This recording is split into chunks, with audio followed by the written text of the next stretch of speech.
Hey, my name's Alexia Deline, and this is my reading list. Fiesta. The Sun Also Rises. This is Hemingway. I think, even if you're just getting into books, I'd be surprised if you didn't know Hemingway, even if you haven't read anything. Even the name's quite known. It's, I think Hemingway also won a Nobel Prize for literature. So, I'm giving you good books this way. But Fiesta is a story about a man's almost obsessive love with this like elusive woman. It says here she's aristocratic and irresistibly beautiful. But it just walks us through their life. I think a very short time. It's Paris in the 1920s.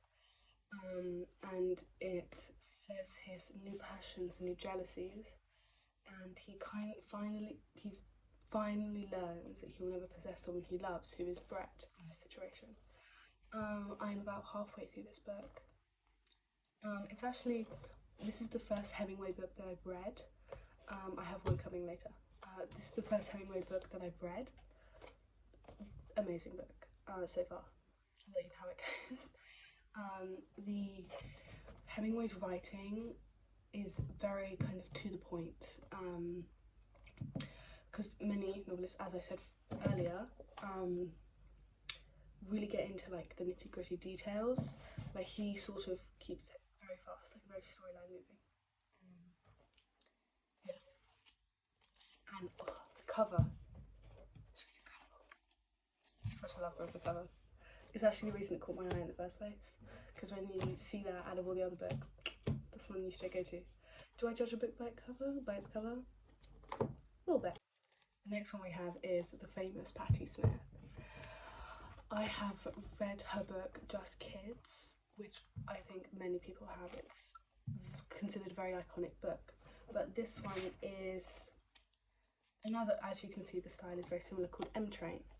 M Train is less of a story or recounting of events, but rather kind of her like travelling and her lists of the things she's seen. Like it, even in the blurb, it walks us through like Iceland, Greenwich Village, subway stations, Lou Reed.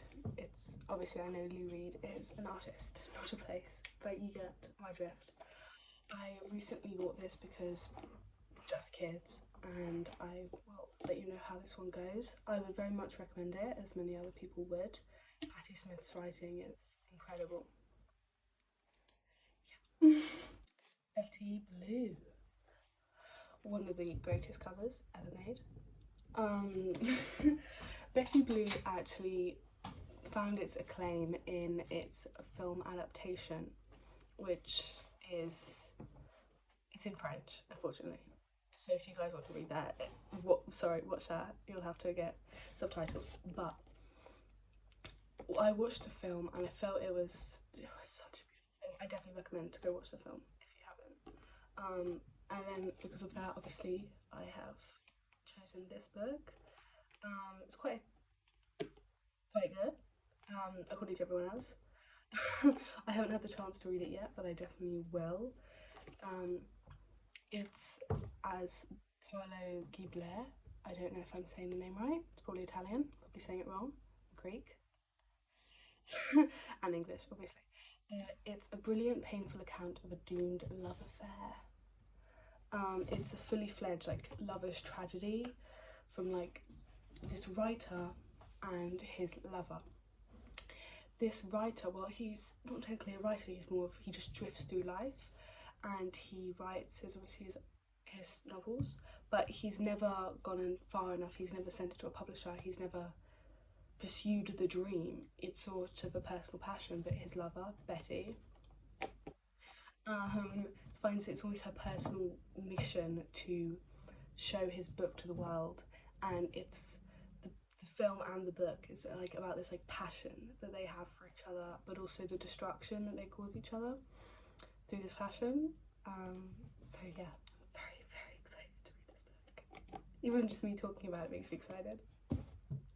The next one we have is a second Hemingway novel, which I bought as soon as I think the third chapter of Fiesta. So if that doesn't convince you to read Fiesta, I don't know what will. Um, this book is what people consider to have won Hemingway the Nobel Prize. It's about like this aging fisherman who goes into this epic battle to catch this like very large fish. It represents, at least for the writer, how like humans will persevere through all these difficulties. It's a short story, so if you don't want to go into a very big book, you can definitely read this one quickly. Yeah, it's perseverance. That's the name of the game in this book. Last and sort of least, because it's the smallest book, is Letters to a Young Poet. This book, well, it wasn't purposely done as a book. It's an exchange of letters from a man who wrote to Raina about poetry, because he was currently in the military, I think, and was debating on whether to continue on that route or stop for writing. And she obviously wrote back and they exchanged letters to create, I think, 12 or 10. But I think anyone should read this who wants to get into the arts. Not even just poetry, it's film, music, writing, novelists, poetry, obviously. It's like a profound exploration of people's love and passion for a subject, and it emphasizes like the importance of things like poetry and writing, and some would consider it very timeless wisdom, but check that out, it's very good. And that's it. Out of all these books, you know, some of them I've read and I adore, and the others I'm very excited to read, but again, or for the first time. I really hope everyone else enjoys them too.